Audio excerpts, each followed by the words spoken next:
Trend Vision One SPC will provide a container security feature that can protect your AI factories from build time to runtime. It integrates with your CI/CD pipelines and the runtime environment, and they can do the regular security scans for your running pods and container images for vulnerabilities. So it is ensuring that the security is embedded through your AI lifecycle. So with the protection of Trend Vision One SPC and container security, you can focus on developing your AI applications without the concern of security risks.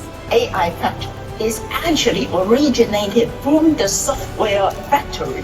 If you transform from software factory to AI factory, this whole ecosystem is going to change. This AI factory concept will change the whole ecosystem of IT, and then working together with the computing power and the software vision. AI will make scalable but customizable. This AI break the business model make me very excited. We will let the red team agent to attack your environments. Think like the attacker. We have very strong layered protection from endpoint, cloud, network, email, identity, AI, and data.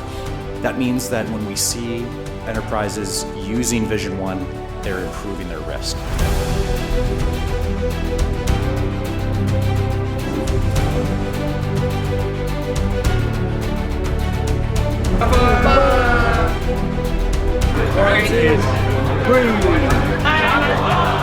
Based on the customer environment to do the simulation and to see what kind of the best defense strategy they should do the deployment. This is our core technology that we just launched this year in our Vision One cybersecurity framework.